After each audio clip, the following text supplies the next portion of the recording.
and East Bay Photo Collective is the arts nonprofit behind this gallery, which is Open Photo Workshop, which we've been open here for about a year. This is our 5th or 6th show. The night is young. And this was an open call show around the theme of nightlife. And so we've got, Jody was just explaining. So generally we have shows here every 8 weeks. We usually have a couple open shows every year. Our member show is coming up. So if you're not a member of EPCO, there's membership information on the table. We have tons of fun events and a really great crew of folks. And discounts. All sorts of great discounts. Speaking of great crew of folks, this is Jody Ligon. She's the gallery manager. And Anita Gay, co-executive director. Behind the camera. Also social media manager. Yes. And so today we're going to be meeting Jarob, talking to him. Format is going to be very loose, so it's really going to be much more of a conversation, which I'm really excited about. First, I'm going to introduce my friend Eric Matthew, who is this guy. That guy. So one of the founding members of East Bay Photo Collective, a fellow kind of photographic explorer, and the list of weird things he's done with cameras is too long. Fair. Yeah, fair. And they're weird, so we probably don't want to talk about some of the things. But with no further ado, I will turn it over to Eric, who will introduce Jarob, and then Jarob will do his thing. So thank you so much for coming today. It's great to see you. And yeah, let's have a great conversation. Hey everybody, can everybody hear me? The mask on, is that okay? Hey, okay, cool. So yeah, as Vince said, my name is Eric Matthew. I'm a founding member of EPCO, and I'm also one of the co-hosts of the Large Format Photography Podcast, which is where I know this guy from. We interviewed him, I think, a little over a year ago, right? Year and a half? Has it been that long? I think it has been. Oh my goodness, time flies. So a few years ago, many of you might remember, pre-COVID, which is like a billion years ago, the Park Service put out this ad, and it made all the news in Petapixel and everybody else like, wanted large format photographer. And everybody's immediately like putting headlines like, you could be the next Ansel Adams. And everyone lost their mind over that job ad, right? This is a guy who got the job. His name is Jarob Ortiz. He's from Wisconsin. He's a fellow cheesehead, such as myself. And yeah, we're pulling him in here. We had a great talk with the Large Format Photography Podcast. I recommend you listen to it. So he's actually in the area at the tail end of a 2-week, 3-week, It's like a month. a month-long tour of duty photographing, of all things, cemeteries for the Veterans Association. And he ended here, and I promptly snagged him because we hadn't met in person, and I figured, well, while we're at it, if he's willing to put up with me, he'll be willing to put up with you, and see if he can do a presentation, and he was kind enough to do so. So, without any further ado, do you want to come up here and I'll turn pages? Yeah. We literally just made the presentation like 30 minutes ago, so Yeah, there's a little bit of wing in this. Yes. How do we find the podcast? Just Google Large Format Photography Podcast, All right. and then his name, and it'll come right up.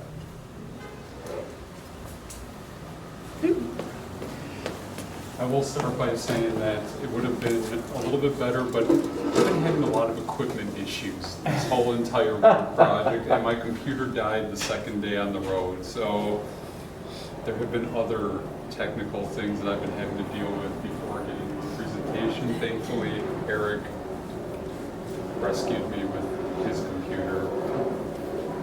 Let's see here. I haven't used. We're back on. And also, this is our first live talk here in this space, so there's lots of new exciting things. All right, now let me just remember how to. Nope, that is not. All right, there we go. Is that bright enough? Can everybody see it? Yeah. I'm just going to check the focus.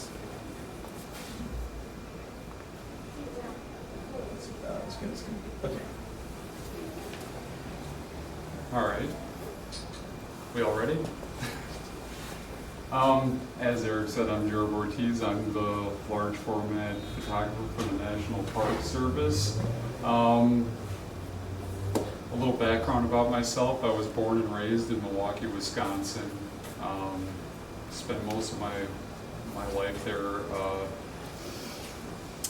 Really took a liking to the outdoors there and everything, from just going to northern Wisconsin. I'm a big fisherman, so I like doing a lot of fishing and stuff, and it always took me to all these areas. Grew up there, went to high school there, then I joined the military, had a 6-year stint with the Air Force doing electronics, radar, and missile jamming. So just a lot of boring stuff in a room with no windows, electronics, schematics, nothing more to it than that. And in that time period, I was lucky enough to be able to get 3 years in Alaska, which really expanded my horizons in terms of things that were visually appealing to me. I think this is where a lot of stuff started for myself even though I hadn't even picked up a camera yet at this point, I had no idea about a camera. I had already begun to develop stuff where, through reading magazines, outdoor magazines, and then going to places in person, understanding like what looks good. Kind of like when you go places like, oh, that's a photo, that is not a photo. Like these are things that I would kind of bounce off of things I'd seen. So things started already brewing there, but photography wasn't a thing. Flash forward, it was 2007, I separated from the military and was going to school to be a high school teacher and a journalist, but those things weren't really working out too well.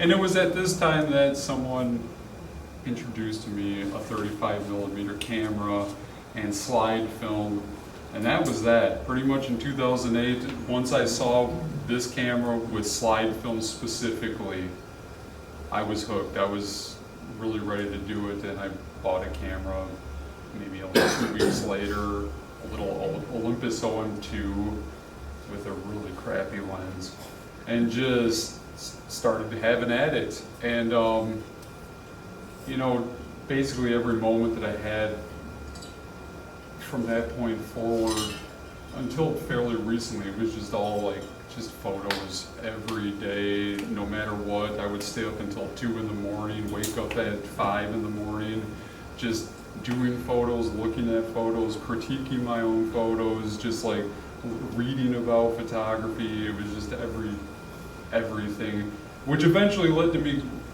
going to school for photography, and it was the only school left that I could find that was in the area that, or around in our region of the country up in the Midwest.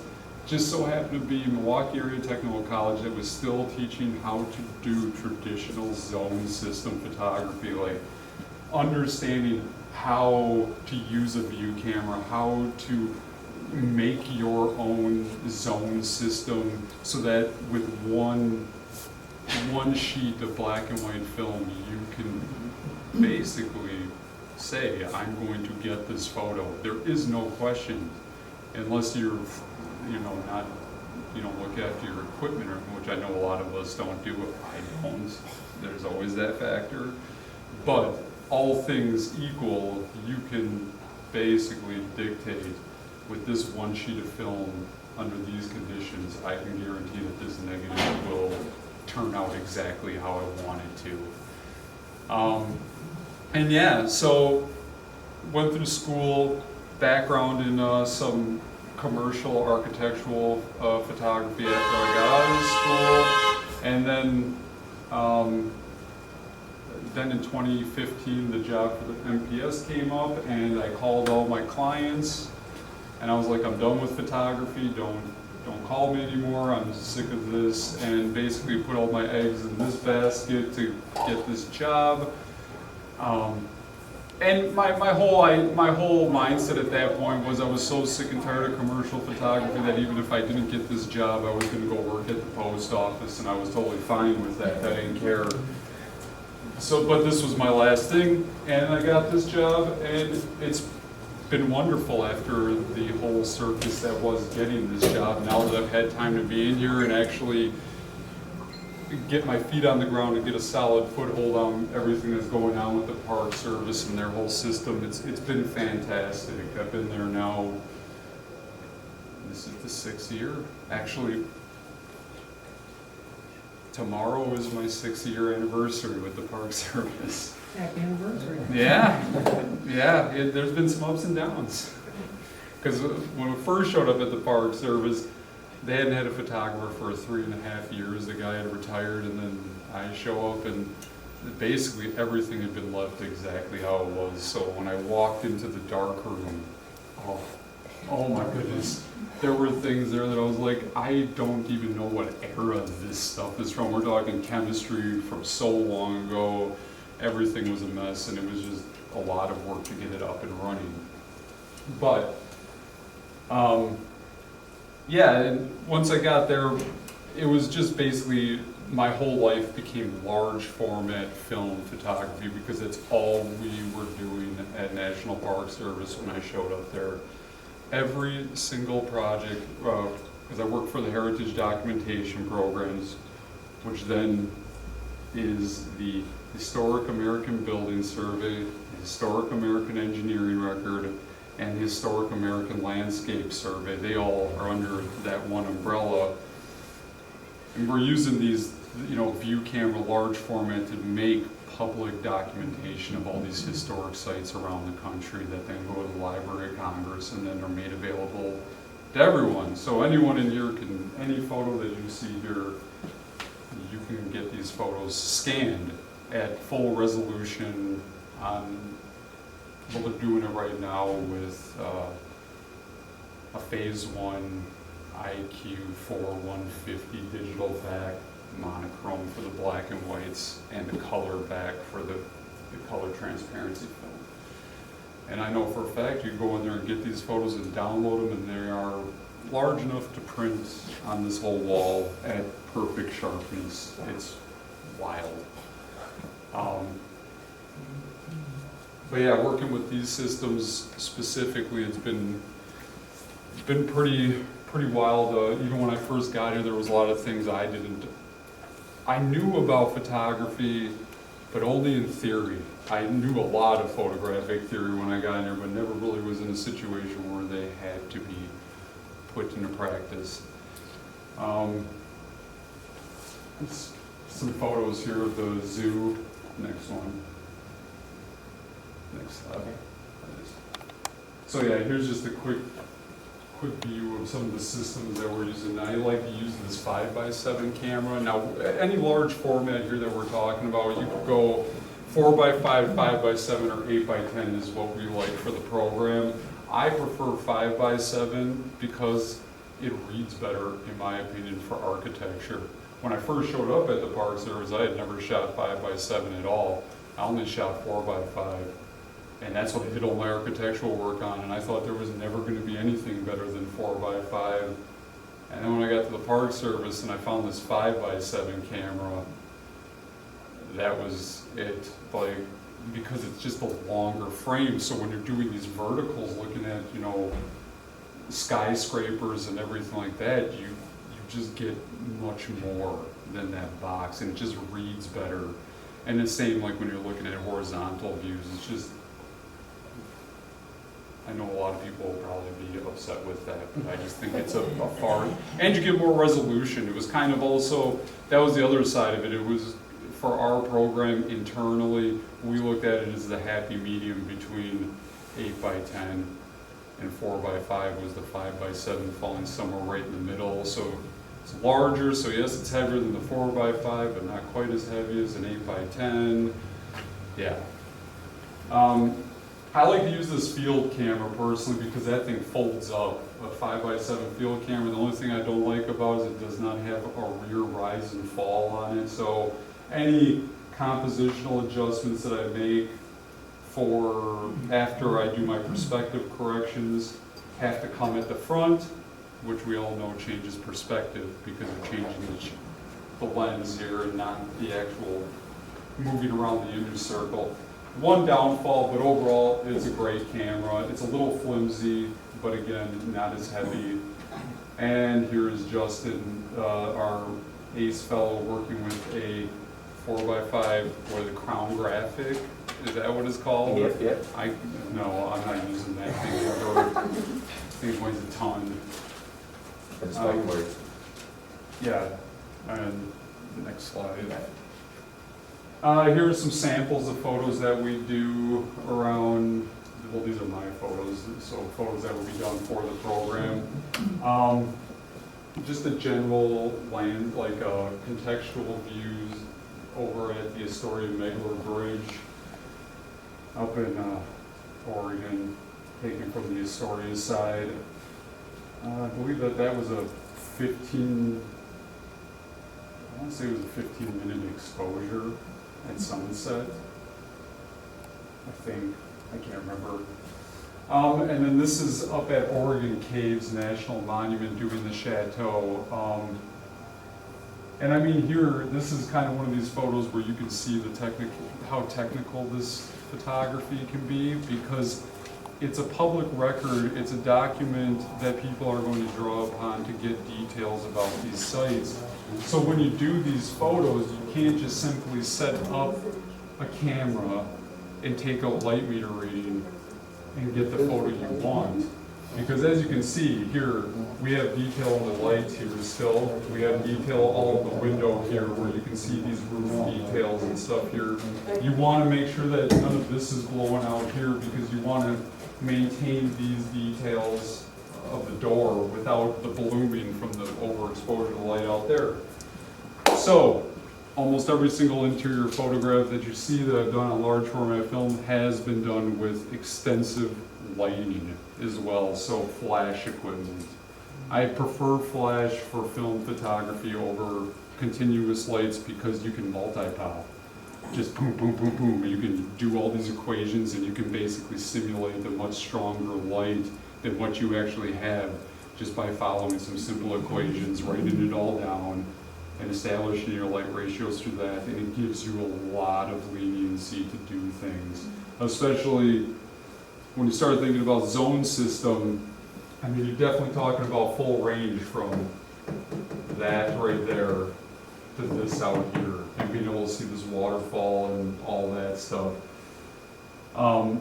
But what you can do with these flashes is you can then, using zone system, figuring out, you know, even with this, it's going to be an N-3 development for sure, because you got to pull back those highlights while you're dealing with all this shadow area, which all of this would have been shadow. Really interesting thing I learned you could do with flash equipment is that you can over flash a lot. Like, I think I over flash up to 3 stops sometimes, but then pull back on that development, and basically it's almost like HDRing film.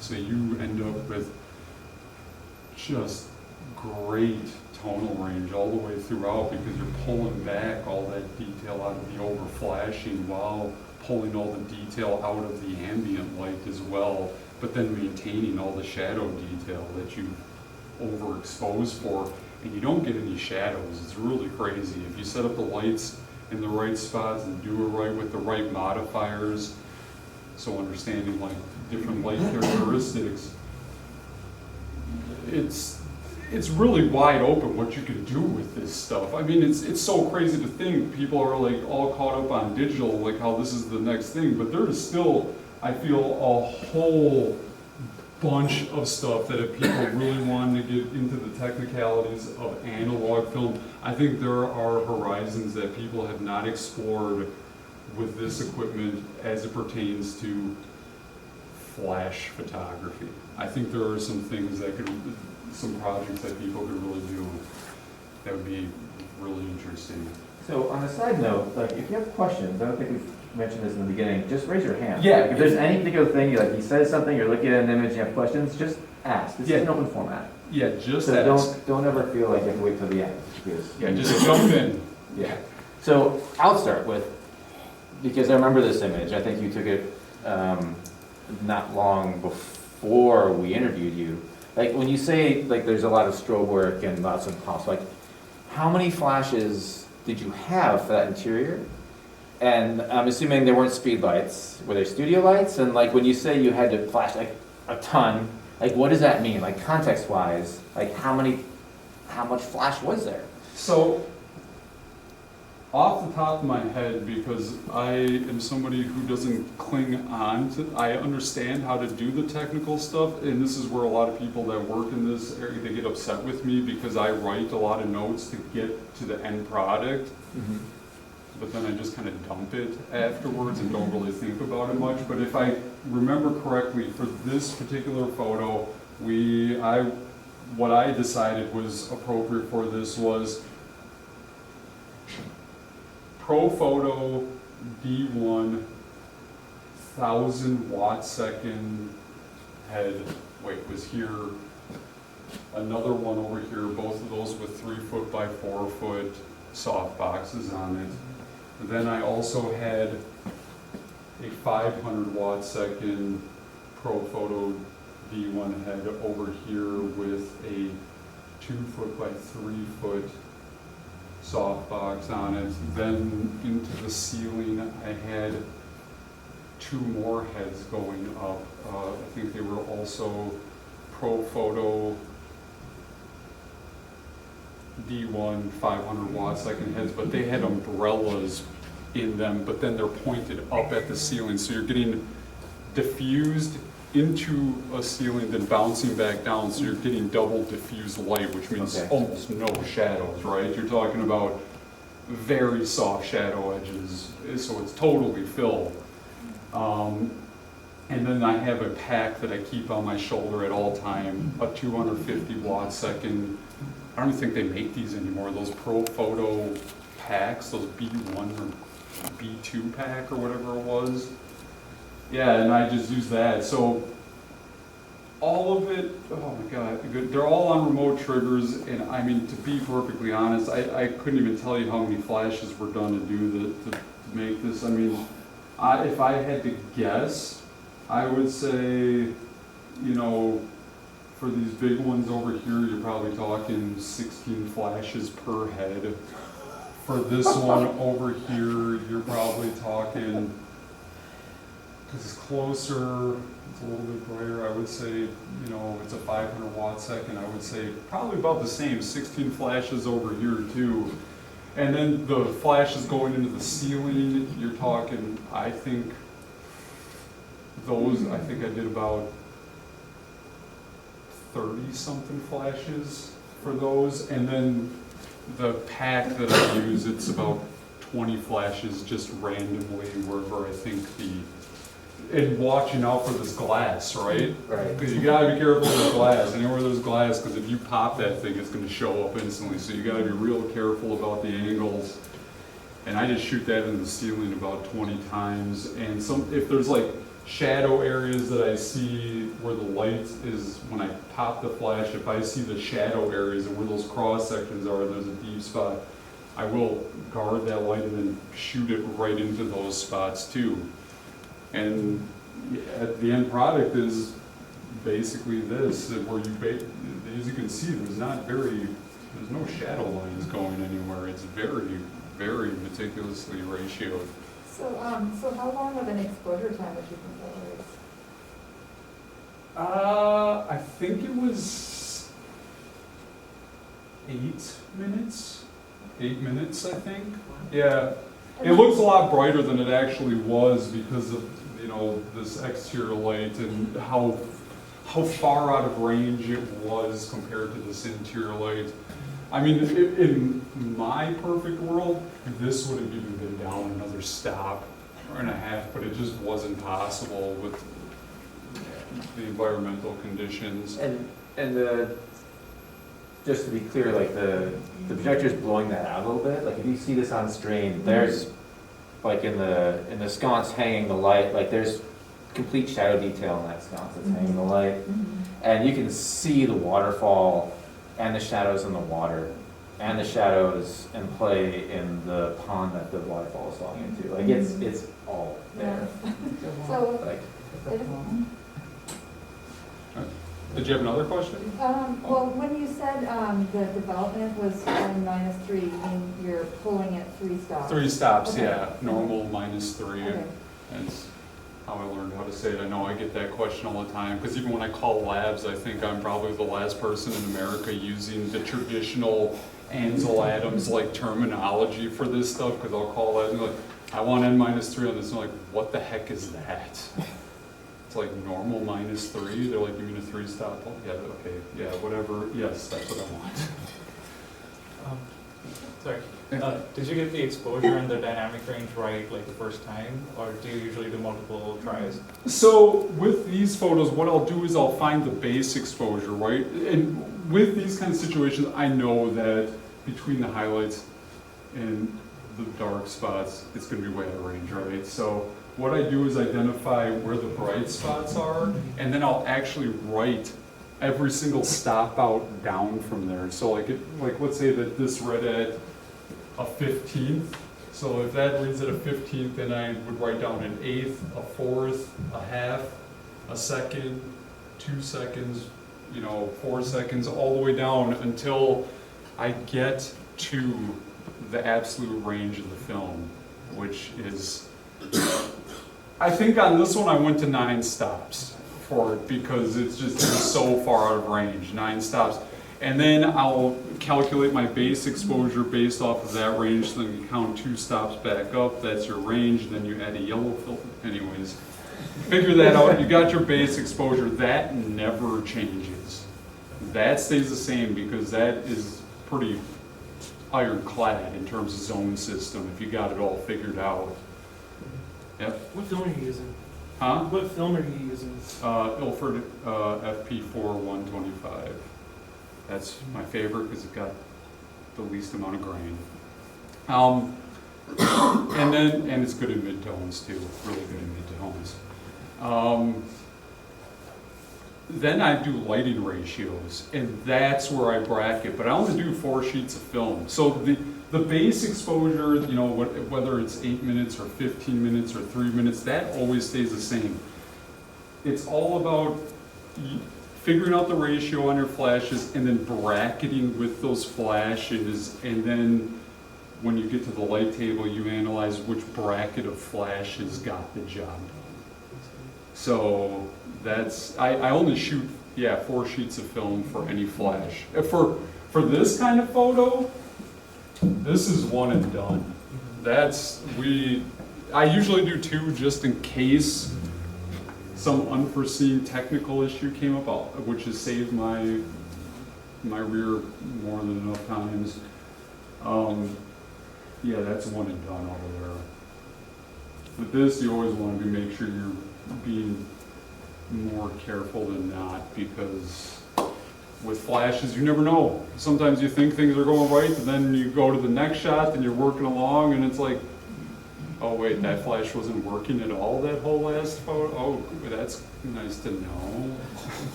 You can take a look at the next slide, because I think we just got more samples. Yeah, here's color transparency, which is great when it's, personally, this right here is what pushed us into our next topic, this whole segment of photography, because for our program, the only thing that is archival, that's deemed archival by the National Archives, by the Library of Congress, is color transparency film from the color range. Black and white film is the best for archivability. But when it comes to color transparency is what they deem the most archival. And with that said, I would say, that's wonderful, but it's also the worst to work with. The absolute worst. And it's great for photos like this, but when you're talking about doing architectural interiors and mixed lighting situations, I was having a really hard time with this. And I know how to do it correctly. It's not that I don't know how to do it correctly, but considering the time constraints and everything involved, doing architectural interiors on this kind of medium was just not good at the production levels that we're asking for. I mean, some of these photo shoots are, 100-something views, and you'll have 20 interior color views that you need to get done, you got a week and a half to get it done. No, it's just not gonna happen. It's not gonna happen, so you just, this right here was when I first showed up to the Park Service, and the lack of availability, right? We've seen this stuff disappearing quick, especially in this sheet film, large format, color transparency, I think is so close to being gone. And that's what then, when I got to the Park Service, if you click on the next slide, Also note, bottom left is the Ready Fleet in Alameda. There's the naval air base. It's home sweet home. so then in 2019, it just finally got to a point when I was doing this where I kind of told the folks at the Park Service, even when I showed up at the Park Service, I wanted to make this move right away because the writing was on the wall. I mean, there's other issues with large format photography too that I don't think a lot of people are thinking about right now, and it has nothing to do with film, it has nothing to do with chemistry, but it's a totally other topic that we can discuss at a later date. But yeah, I kind of got to the point where I was like, we have to make this move now, and we have to do it soon. And mainly, one of the big benefits that I saw is that with these digital systems here, and for record, just kind of bridge the gap, what we're shooting with at the Park Service is a Phase 1, 150 color back on an Arca Swiss technical camera or view camera with Rodenstock lenses that are engineered for use on a large digital sensor like this. One of the big things that I like about this system is that now I will say it's not quite to the resolution of large format film just yet. I will say that right out of the box though, it looks great. I think that when you're shooting large format film and then you scan it and you're getting it to the digitized version of it to where you can work with it, make prints and do this, I think that your results out of one of these cameras are so far better right out of the camera than what it is with large format. The detail you can see at 100% in the very far distance is, I don't even know how to explain the difference. I mean, there is a sample, you know, that we have in here later, but it's really mind-blowing what this system can do. But this is where I pushed them to, and I can't believe that the Park Service actually bought this camera. Because I thought they were just going to tell me to get a mirrorless like Sony and call it a day, but they really wanted to make sure that, as we do work with contractors, so anybody here who understands how to do architectural photography, understanding how to get stuff straight out of the camera so basically doing a lot of stuff optically, not relying on too much post-production to get the point across. We work with a lot of contractors to help with our collection as well. And you know, I think most of them are going to be shooting on a regular mirrorless system and not these Phase 1 backs. But we kind of internally say we are the gold standard because we're not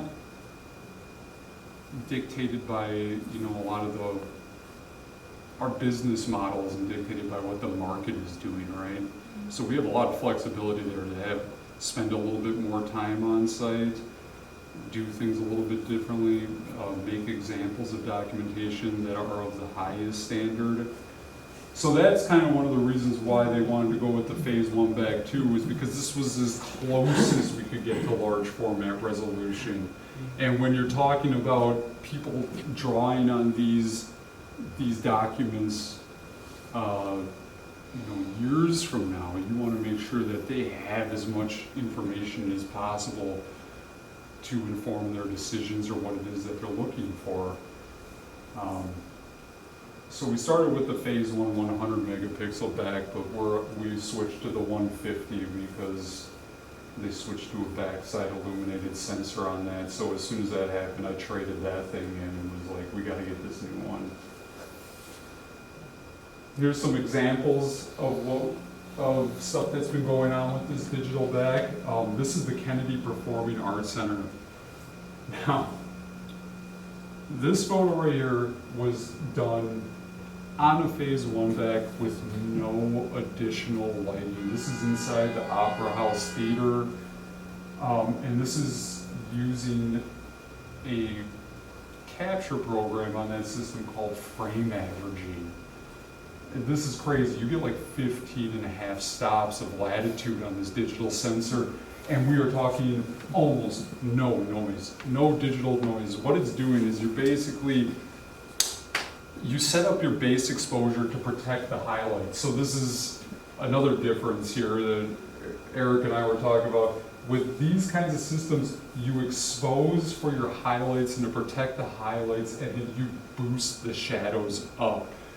And with this system, you set your base exposure, and then you program in over what duration of time you want that exact same exposure to occur to achieve a certain number of frames that the system will then overlay and identify where noise is based on an average over the number of frames you've taken, and it just wipes it out. I mean, it is crazy. You're talking about going into Capture One, and all you would be able to see in this photograph are just these lights. Just these lights. Anything else was in complete black. Just complete black, and you can just take the exposure bar and go all the way to 3 stops. Push it 3 stops up, shadow bar up to 70, blacks up to 60, and this thing will have no noise in it at 150 megapixels.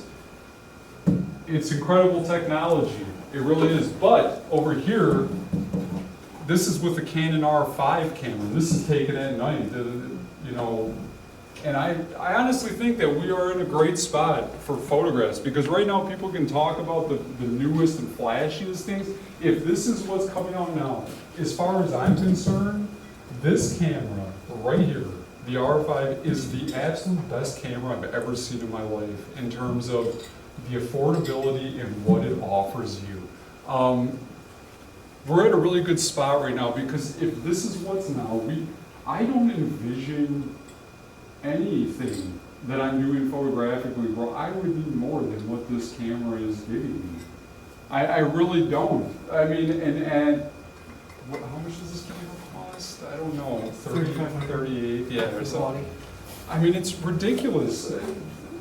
At that price point, I know it's a lot of money still, don't get me wrong. I know it's still a lot of money, but if you're really looking to be serious going forward in photography and using tools that are really great, at $3,800 compared to $150,000, yeah, this is a great tool. This is a wonderful tool. So, I don't know, I think we're in a really good spot right now, and I think that as photographers, that's really what you need to determine is, like, what is your output? What is the back end? Because if you really want to do stuff that's going to be making giant prints, 60 inches on the long side that you can see tack sharp, even going right up next to them like this and looking at them, still tack sharp, great, then maybe you can justify $150,000. But if you're just going to be going out there and doing commercial work and stuff like that, this is fine. And even that will print at, you know, almost 40 inches on the long side. Who's printing like that anymore? What do we need all that detail for? It's really a matter of what your intent is with the camera. Personally, I use this one all the time. When I run myself, it's pretty bad. I would be the first to admit that. Next slide. Question though, like when you say on the shot of the Kennedy Center, the Opera House, just for context, when you say you take a shot and you stack, like how many images are stacked to get that shot, right? Oh, like okay. how many exposures is it actually taking? So That's the thing. this view right here, I know for a fact is almost 200 views, it's 200 captures stacked on top of each other.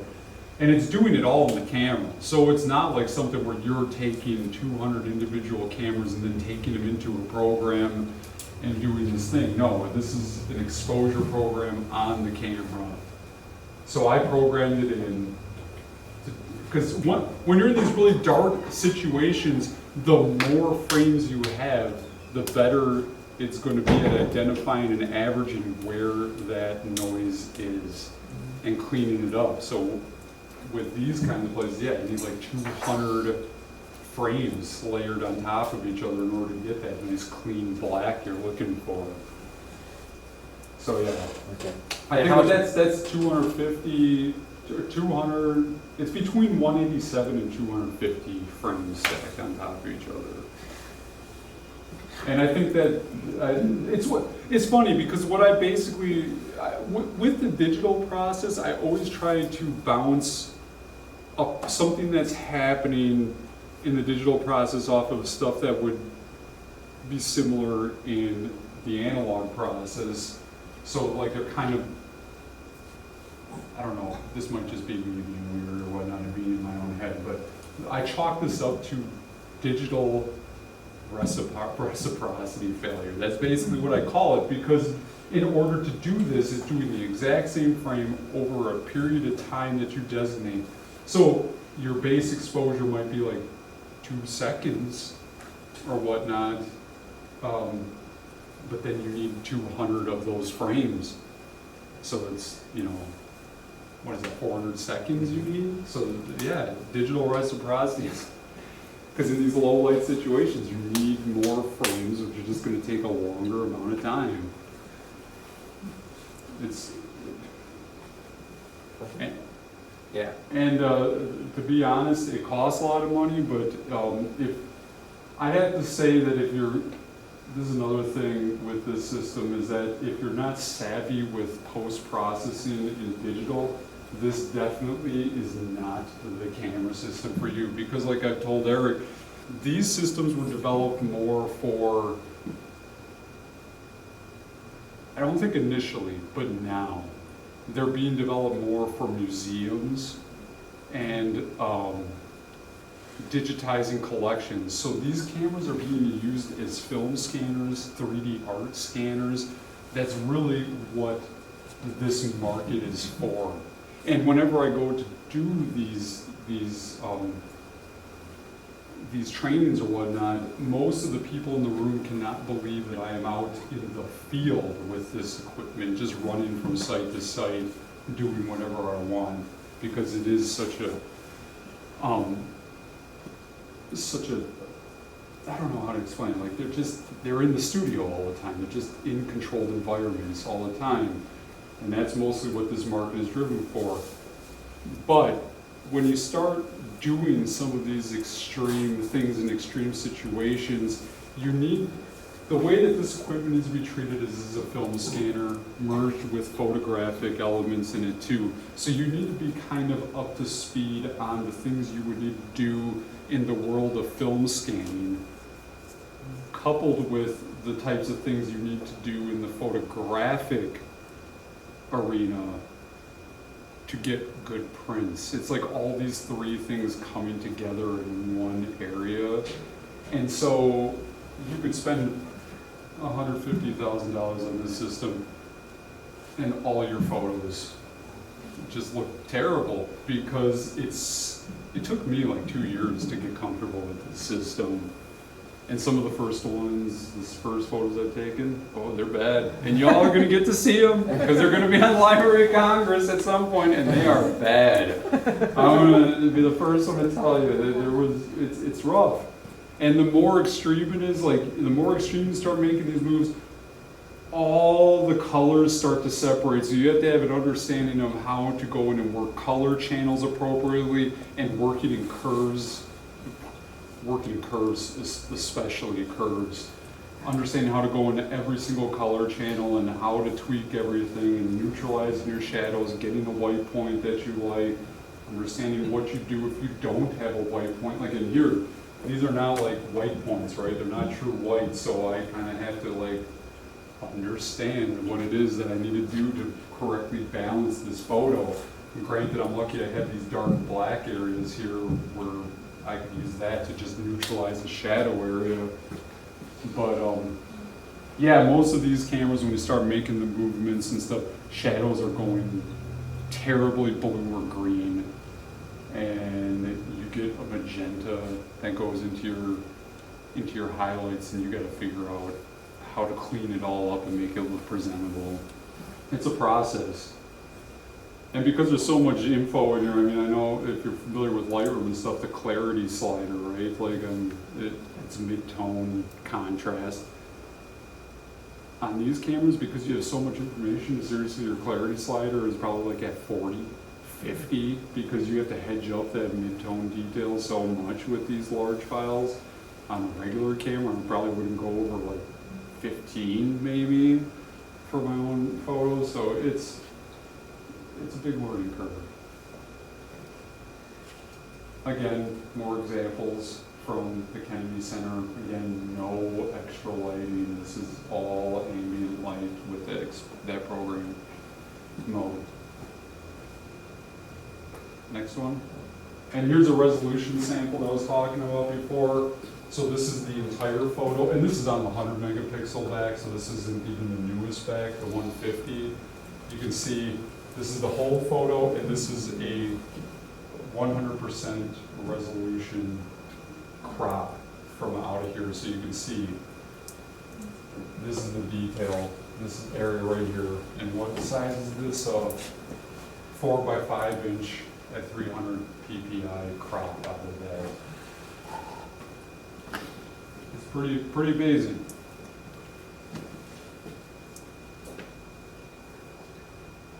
And yeah, I mean, right now, if any questions or anything I haven't touched upon that anybody wants to know about, feel free to bring it up now, because I want to make sure that everybody that came got what they were looking for. Yes? Aside from the technical details, I'm curious, like, how do you form your vision when you go to a place? Like, do you do any like research? For example, take the Opera House. Do you do any like research before that so that you have like an idea like where you're gonna position your camera, or do you just like go there and then kind of look around and then experiment? So sometimes that is the case. They'll give me like site layout and everything, because obviously I'm going all around the country. I can't be there in person. Usually the first thing I'll do on any project is I'll go to Google Earth or Google Maps and pull up the satellite view, just so I understand how a site is situated, so I know exactly how that sun is going to move around it. That's always the first step. Sometimes they'll give me site layouts, and I can kind of like go around and on that site layout and kind of identify shots that I think are good. But most of the time, it's more like I just show up and it's all like, just get it done. So I really don't have too much time. It's all happening on the fly. And it can be stressful sometimes, because sometimes you think you know. Even like with the cemetery project that I'm doing now, I thought it was going to be much easier than it actually is, and I kind of underestimated the amount of time I can get done. And that's what ends up happening when you kind of are just doing it on the fly. You end up in these situations where you crunch for time, but you know, you do the best you can, and just keep charging forth. And I mean, compositions or whatnot, there's really no, like my actual approach with the camera once I'm in a location, no one really dictates what compositions I take or whatnot, and that just, and lately it's been getting a little bit more difficult, because I think I've reached a point now where compositionally the way I see things are more complex than they were even 6 years ago. So the compositions that, based on what the job wants and the photo that I want to take, those are two totally different things. And there can be some tension there every now and then. Because lately I've noticed that I've been being way more meticulous about compositions and like where specific elements go and how I'm breaking up the scene and like, you know, are things falling on the right areas and what kind of compositional tool am I going to use? Is it going to be like, you know, just a standard 3, you know, 1/3 relationship? Is it going to be a golden ratio or whatever? All that stuff has become so much more complex. For your assignments for the Park Service, is there any conversation on that? Do they give you your assignment and you go, or are you part of the conversation? So, one, it's kind of like a weird situation because I'm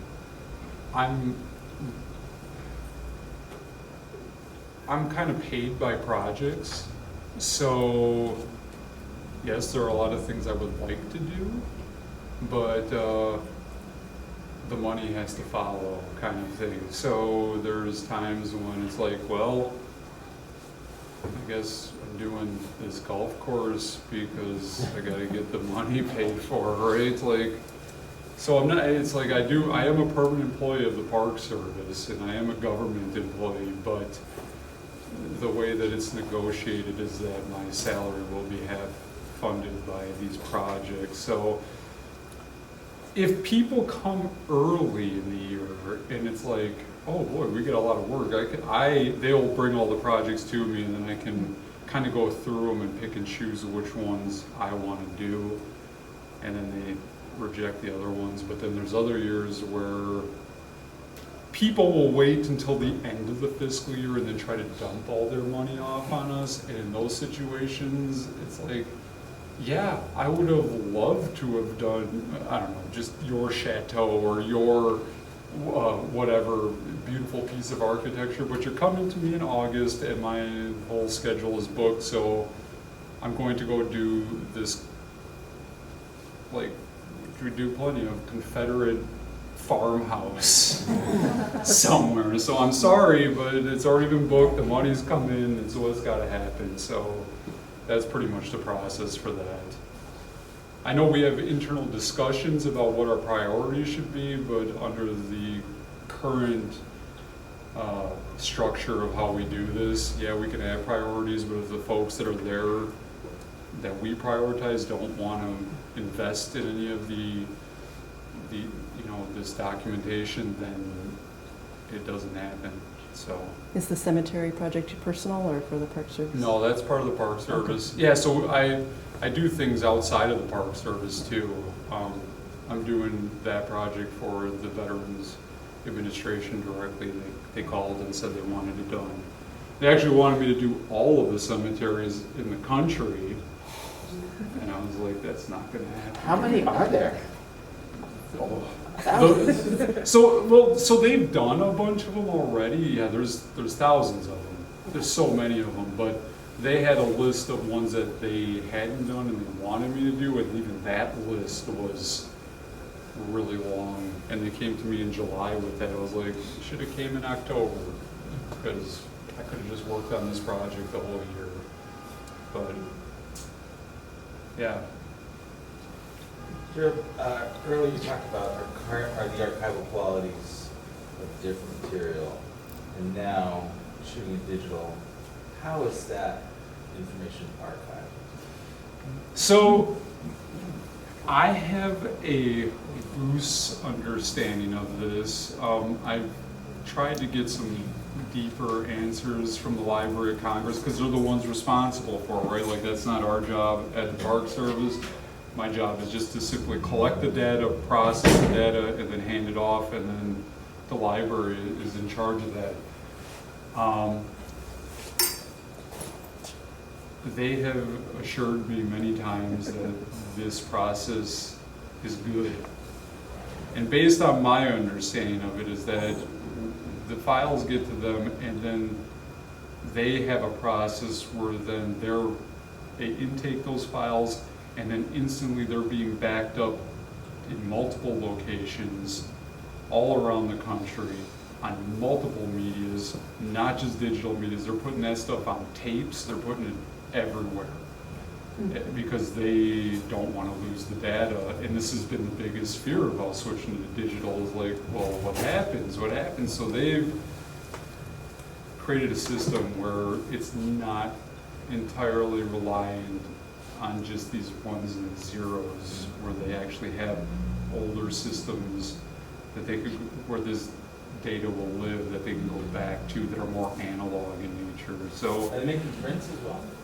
no, so that's actually the biggest change that's happening with this from the large format, because when we were doing the film, we had to provide prints with it because the negatives, they all get sent off to cold storage at Fort Meade.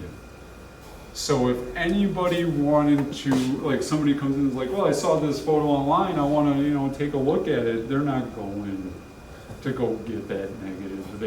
So what they had were these prints they would do that were just reference copies, basically contact prints that people could then look at directly. So with the digital stuff, we have said we're done with printing because it's not the same, right? Like there's not a physical object with it, so what's the point of printing it? It's just going to cost way more money. I mean, I love printing. I've made a lot of money on printing in my time. I used to do it as a side job to photography. And I guess a color print's not an archival object anyway. Like, that's not a way to archive the images. No. Color print's doesn't last very long. Well, they don't. Well, I mean, I think that now the inkjets are rated at 150. 150 years, which is better than darkroom prints. But yeah, the library doesn't want it.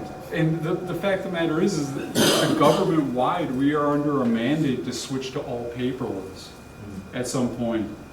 And I know at the start of this, we were talking about doing prints for these photos, but then it started getting into kind of like a little bit of some headbutting between some folks at our program and people at the Library of Congress, where they're saying we don't want paper stuff, and then people saying like printing is the only way, and I'm stuck in the middle, and I eventually just looked at the whole thing and said, what's the point? There's so much time that goes into doing all these prints and so many resources. And then let's say, folks that are out there doing contracting jobs too, and the regions that have to that work with those contractors, they're already going to be expected to get out there and buy special camera equipment, a special computer to work on this stuff and do all these other things. I just don't think it's going to benefit anyone having the printed aspect of this anymore. So it's going to go away. And this is the first time where we're not going to be doing any prints at all. Yeah. And where are you based out of? DC, Washington, DC. It's just a little surprising I remember when this job came up in the National Park Service and all that, and that you're not actually in any national parks. It seems like you're really doing the architecture of national monuments and buildings and historic stuff, but it's not like what we would think of as national parks. No, and that's exactly right. It's kind of, yeah, everybody always asks me like, oh, have you gone to the Tetons? And I'm like, I've never been there in my life. Which is the truth, I've never been there. And it's like you do end up going to some parks because they have historic architecture, they have historic resources there, but yeah, I think about my largest project since being with the Park Service, and Ellis Island was big, and that is national parks, that's no doubt. But like I did a civil rights project down in Alabama where I just documented all the civil rights places, like where all civil rights marchers utilized in Birmingham, Montgomery, and Selma. That was in Park Service. Well, it kind of was. It's a little weird with that one because they got a trail. But it wasn't financed by Park Service, I can tell you that. And then like doing the MARAD stuff, doing all the Readiness Reserve Fleet, that was a huge project. That was a multi-year project. That wasn't paid for by Park Service. And then, yeah, this big cemetery project not being paid for by Park Service. but they're still culturally relevant, Right. and that's really what it all comes down to. It's a pretty interesting program, because even, you talk to people, and you're like, wait, so you can go out there and hustle? It's like, yeah, if I want to, and I got the time to, I go out there and try to get jobs doing certain things. It's really unique. And then we're not just working with the Park Service, so we get to work with all these other entities. It's pretty cool. I was gonna ask how you decide whether to do analog or digital, but it sounds like you've moved fully to digital. Yeah, we have internally, as far as what contractors are allowed to do, it's still only film. Because we haven't, this program is administered across the nation, so it's not just as easy as just being like, yesterday analog, today digital. No, you have to create a whole infrastructure around it, like guidance and rules and all this stuff, which is, we're in the middle of doing that right now. So until that's taken care of, we can't really expect the nation at large to do this stuff. I will still do analog projects, like last year I did at Isle Royale. We documented the ship going back and forth from the island to the mainland, and that one, I don't know why I decided to do it on film, other than I think I hate myself, because the ships are so difficult to do on film, but I do like doing them on film because I think they read better. Ships are, for the most part, pretty boring. They don't have much color, and when you start shooting color in a space like that, all you see are all the color shifts from all the lights, and you don't see, it's distracting from the resource. So I'm probably pretty sure that was in my mind when I made that decision last year. But I'd like to do film photos still every once in a while, just to stay sharp, because it's such a, there's a discipline with large format photographs where everything is so much slower. You need to anticipate things a lot more, because you can't just if you're just recognizing it and your camera's not set up and ready to go with a large format camera, it's done. You missed it, the light is going to be gone by the time you do all the calculations, everything is done. So it's a lot about just anticipating what's going to happen and being ready at the moment it happens. And I just like to go through those exercises just to make sure I'm staying in that mindset. If that makes sense. Well, and something that we had talked about earlier, to follow up on that you hadn't mentioned so far today is, with that phase, with that 150 back, it gets insanely hot. Yeah. And so there's times in this last week when you've stopped shooting because it's too fucking hot to shoot. Yeah. And that's not a constraint with film. No, that doesn't matter. Yeah, it does. Well, it does, but it's not as. It does. But you can shoot theoretically, with analog, it's not as constrained by the physicality of the back, right? Because the back, it's intended to be used in an indoor, and you're taking it to someplace where it's not. So there's some limitations in that, right? You could take a photo. Okay, let me put it this way. Yes, you still have the ability to take a photo on film in hot weather. What that photo is going to end up looking like on the back end is anybody's guess, because when it gets hot out, the film depending on humidity too, the film buckles in there, or it can get wavy. So you end up with all other issues. Yeah, you took a photo, but how good is that photo? Especially when the whole intent is to serve as a public document that somebody's going to pull on years from now to get details out of. I think you're kind of screwed either way when it's hot out. It's just, heat is not good for photography. Are you here for a project? Yes, ma'am. What was it? I'm doing the VA cemeteries of all the way from Seattle down. I started in Seattle, worked there for a bit, Port Townsend, and Port Angeles, down to Portland, over to Salt Lake City, over here to the valley, and to Sacramento Valley, and then here in Benicia and Vallejo as well. And is it just a total government cemetery? Yeah, they're military Yeah, cemeteries. So it's not little pieces in other cemeteries that bury a lot of people of the, No, well, there are other people buried in these cemeteries, but it's based on the rules of military. on the bigger cemeteries. Yeah, so, yeah. By any chance, did you hit the Mare Island Cemetery? So that's where I was yesterday and the day before, because that is getting shifted away from the Navy into the Veterans Administration. What did you say? The Mare Island Cemetery, it's an awesome cemetery. It is wild. Mhm. That is so wild.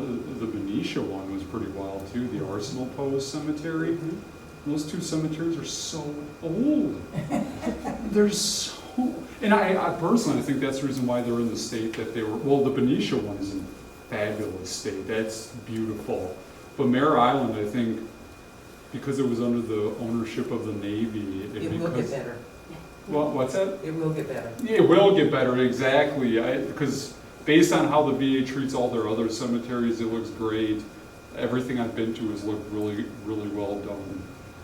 But the Navy owned that one, and I think their mindset was, none of these relatives are ever gonna come here and look at these headstones. These are from like the 1840s. Like, who cares? We're not gonna deal with it because no one's gonna complain. And that's pretty much the way that it's been left. It's just, and it looks pretty rough. But it's cool. It looks rough. Like when I walked up to that cemetery, the first cemetery I thought of was the end of the good, the bad, and the ugly. Like, that's what I thought of when I saw that thing. I was like, oh yeah. Sand Hill. Yeah. That's the name of the cemetery at the end of the good, bad, and ugly. Reminded, like the landscape around it is so similar to that landscape, and then seeing it, it's like, wow. But only photographs well in the morning for anybody that wants to go there. Afternoon is garbage. You said that was Mare Island?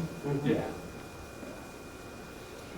So have you gotten to do any like actual what we think of National Park Service, just pretty landscape, Ansel Adams-y work? It doesn't sound like it. Novel idea. Yeah. If I do, it has to have a building in it or a bridge in it. Yeah, it has to have. So, well, I guess that's not true because I got talked to about this photo because when I went to Dry Tortugas and I was doing documentation of the lighthouse there before Irma came through because they thought that they might lose that lighthouse, so they had us come in and do a quick documentation of that lighthouse very fast. I mean, it was like phone call, get here next week, document this, and then Irma's blowing through like a week later, or like, because you could see it coming in the Atlantic already. And I did a photo from off the top of that lighthouse where you can see the whole entire key going off into the Florida, like out into the tropics there. You could see all the color of like the water from where it goes to dark to the sand, like where it lightens up, and you could see this bird sanctuary. Nothing in the photo at all other than the landscape. Caption reads view from lighthouse to bird sanctuary. Some folks in my office did not like that. They were like, no, that is not a resource. That is not what you need to be photographing. No. And I was like, okay, cool. So they define resource as A building. a building. It's not like a resource like ancient redwood grove or something that's irreplaceable in that sense. Well, that's not because parkland. It has to be. Because it's not part of our mission statement. Remember, it's the Historic American Building Survey. Got it. Yeah. Now there is the Historic American Landscape You mentioned Survey, that one. but that is for landscapes, manicured landscapes. So you got to think about a landscape architect that was involved in that project, somebody who developed it. Curated it. Yeah.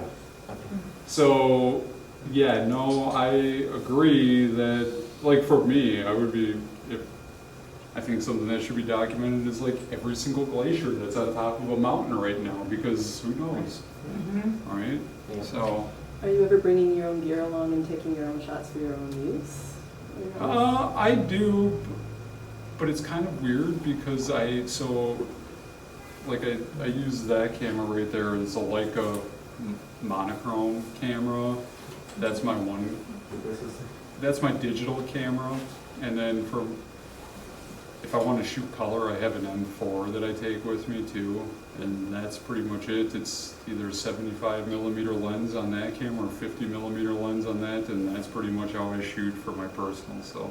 Is that the new M10? No. That was only $8,000, right? It's the new monochrome camera is $11,000 right now. Oh, 11? $11,000, only $11,000. Only 11. Yeah. You got $150,000 back.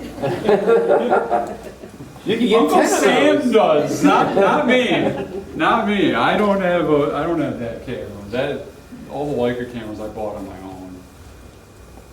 But yeah, I don't know. I'm kind of weird, and the photos I even take on my own, it's interesting for me now because I just have all of these files that I've shot going on all these projects, and I never work on them. They just sit on hard drives, and they're just folders and folders full of all these photographs from around the country. And it's weird too, because some of them I'll go back and look at years now. It's been years since I've taken some of these photos, never looked at the folder or anything, but I can distinctly remember those situations when those photos were being taken. And it's so funny to me how the separation of time from when I took the photo till now, how what I thought was absolute trash at the moment that I photographed it are actually there's some photos there where I'm like, oh my, this is gold. Like, what was I thinking? Why was I, and it's just, I was so stubborn. That's what it really is. Like, I don't know, I think photography does have an organic nature to it, and I think that there's sometimes, especially when you're working behind a 4x5 or a large format where it's just the whole thing is just like, I'm in charge here, I'm in charge of all this stuff. And everything is so intentional with a large format camera. It's hard to let it go, and I think I was just so stubborn at that time in terms of things being out of my control that I would just write photos off that I had taken with a regular camera that I'd be like, no, that's not what I wanted, that's not what I wanted, that's not what I wanted. But then going back and looking at those photos and actually looking at the content that's there and understanding that there's value in that content, even if it wasn't the way that I wanted it to happen, it's been interesting for myself, like in terms of photographic journey, and I hope someday I can actually sit down and go through all these photos and actually make a collection out of them, because there's some interesting stuff in there. Yeah, how long would that take? That's the other thing, because on any one of these photos right here, for these photos in the Park Service, which I consider like, you don't need to work on them as long as what you would for a fine art print or whatnot. Like, I'm not really doing any localized adjustments in these photographs at all. This is just all global adjustments and everything. But for one of these photos, it can be anywhere between an hour and a half to 2.5 hours per photo to edit them to finish.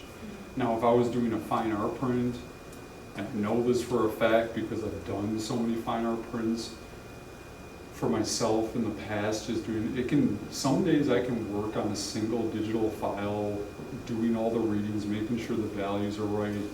I can work on one file for 8.5, 10 hours straight, just being very meticulous all the way through, like every single segment of that photograph at 100%, going through and analyzing it, and then making slight adjustments here and there. So yeah,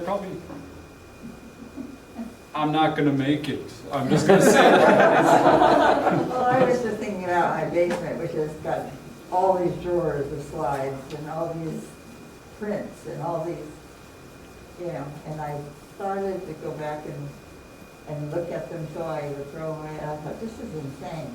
The ones I liked, I kept. Don't look at the old ones, because you'll be there till you die. It's true. It's true. You gotta, with the old ones, you gotta like, Yeah, but if you're gonna everybody- go through them, you gotta basically say, this is the last This is time, it. Yeah. discard. Yeah, but it's so tempting. It is. And then other people say, but you might have missed the best one. And I decided, no, if I did, that's too bad. Usually that's when you gotta hand them off to somebody else to look through. That's usually the way I Oh, look well, at no, it. that wouldn't work. Because it's, well, I mean, it's one thing I've more recently too, like, it's pretty interesting how other people consume our work as artists, right? Like, and it's, I just did a show not too long ago in DC, and I did the show in a very weird way. So like I did it like in these different phases, and like the first one I put up no captions or anything next to the photo, because it was the show was up for a month, and then there were like these benchmarks in there. So there was like the opening date, and there was like an artist talk, and there was like a closing date, and then there was a day that I was going to be in the gallery by myself to meet people that came in. And at the initial opening, I made sure that all it was just photos. There was like no text, no anything. And I just wanted them to see how people would like, how they would interact with these photos. And it was really an eye-opening experience, and it made me like really think about Were they that aspect. happy about it or not? What's that? Did they want the title, or were they happy with? So everybody was cool with it, because I was like very, very careful about like making sure that I was available, so that if anybody wanted to talk about things, we would just be right there at the print, and we would kind of be like, all right, let's get together and talk about this photo, and like get the whole gallery in there, and we would just kind of do it and just run it down. But so everybody seemed pretty happy with it. There wasn't, and if they wanted the captions, they just had to come back on the Artist Talkers. Yeah.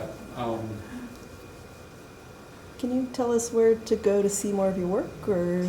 Yeah, where's the last one? contact? Yeah. Might be a little hard to see. Yeah. But Yeah, it's kind of blown out. I'll turn out the light again. What I would say is, I don't think I have the website on, or no, I don't. Look up Heritage Documentation Programs in Google, and it'll pop right up, and then in there, you go into that page. It's of course, it's a government page. Good luck. I'm going to try to explain this the best I can. When you go into the Heritage Documentation Programs website, on the side, there's a thing that says Collections. And when you click on that, there will be a link that takes you right to the Library of Congress's website and the Prints and Photographs Division, which if you have not been on the Prints and Photographs Division, part of their website, you need to go there. You need to go there. It is incredible. There are like photos, all of Ansel Adams like photographs that he did at the Japanese internment camps are on there. A bunch of Edward Curtis photographs from up in Alaska are on there, and we're talking really good copies of these photos. Tons of stuff, just so much stuff. A lot of the stuff from the Great Depression is on there, which is where our program came from. So there's just so much there. You see all those legendary photographers that work with the farm program, right? Yeah. Are up there. All those legendary photographers. Yes, Dorothea Lange, Walker Evans, Russell Lee, Gordon Parks. Like Gordon Parks stuff. Yeah. Woo. They all worked for the FSA. Yeah, those are all available to you to download and print. Oh, I need a pen and paper and write that down, please. Yeah. And that's also, like, your stuff is up there now too. You can just go to the Library of Congress photo collection and search his name, and it'll pull up everything that's been digitized. On the Library of Congress. Yep. For Yeah, so show his name. I would advocate too for you to check out photos by one of the photographers before me, Jack Boucher. He did this job for 50 years. Wow. And he produced some of the most amazing color slides of interior architecture that I've ever seen in my life. In fact, I have a whole box of transparencies that were his throwouts that I found when I first got to the Park Service, and they were so good that I just picked them up and I was like, these are mine. Like, if we're gonna throw these out, then I'm keeping these, even though they already exist in the Library of Congress and they have the good copy. Some of his throwaways, I'm like, these throwaways are better than the stuff I've seen, so I would recommend checking out his work, because he had an eye. And in fact, he was looking at his photos when I got to the Park Service was one of the reasons why I switched to 5x7, because I saw what he was doing with the format for architecture and how he was utilizing it in different ways, and I was like, oh, okay, this is great. This is good stuff. Thank you very much. Yeah, thank you. Thank you.